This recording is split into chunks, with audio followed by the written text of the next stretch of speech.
Il est 10 heures, bonjour et bienvenue à vous dans le Flash Info sur RTI 1. Le 4e recensement général de la population et de l'habitat a pris fin le 14 juin dernier sur l'ensemble du territoire national. Les premiers résultats ont indiqué un taux d'exécution de 98,2% par rapport à la population estimée. Le ministre d'État, ministre du Plan et du Développement, annonce les résultats définitifs pour le mois de novembre prochain. Le président de l'Assemblée nationale de France, Claude Bartolone, est arrivé hier à Abidjan. Il effectue une visite officielle de 3 jours sur invitation de son homologue ivoirien Guillaume Soro. Il s'agit lors de cette visite de renforcer la coopération entre les deux hémicycles. Et dès son arrivée à l'aéroport Félix Houphouët-Boigny d'Abidjan, Claude Bartolone s'est exprimé sur les liens historiques qui unissent la Côte d'Ivoire à son pays.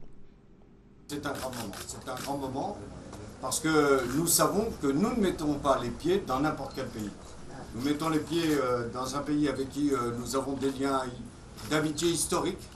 Je n'oublie pas ce qu'a pu représenter le sacrifice de bon nombre de nos enfants pour nous permettre de vivre aujourd'hui en liberté au nom de ce passé glorieux. Je suis heureux de pouvoir retrouver mon collègue président de l'Assemblée, qui a été parmi les premiers visiteurs que j'ai eu l'occasion de recevoir peu après mon élection.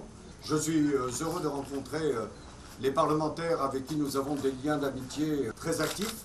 Et je suis heureux de me retrouver ici, notamment parce que je suis élu d'un département en France, la Seine-Saint-Denis, où nous avons beaucoup d'enfants en commun. Et c'est au nom de tout cela, que je suis sûr que les heures qui vont nous permettre de rencontrer à la fois les autorités politiques seront un moment qui permettra, à la suite de la visite rendue par le président de la République, François Hollande, de renforcer encore nos liens d'amitié. La première dame de Côte d'Ivoire s'engage dans la lutte contre la traite des jeunes filles. Dominique Ouattara a réuni hier jeudi le comité gouvernemental pour une séance de travail sur ce sujet d'importance capitale. Ce nouvel engagement de la première dame vient s'ajouter à la lutte contre la traite et le travail des enfants qu'elle a entrepris depuis déjà plusieurs années.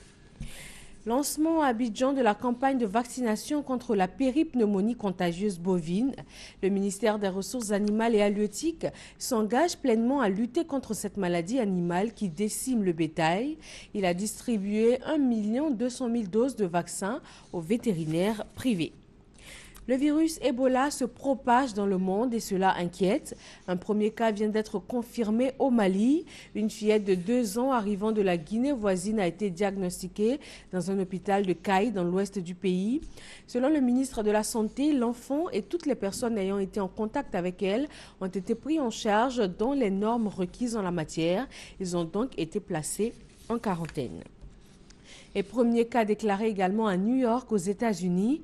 Il s'agit d'un médecin américain qui a travaillé pour Médecins sans frontières en Guinée, notamment avec des malades d'Ebola.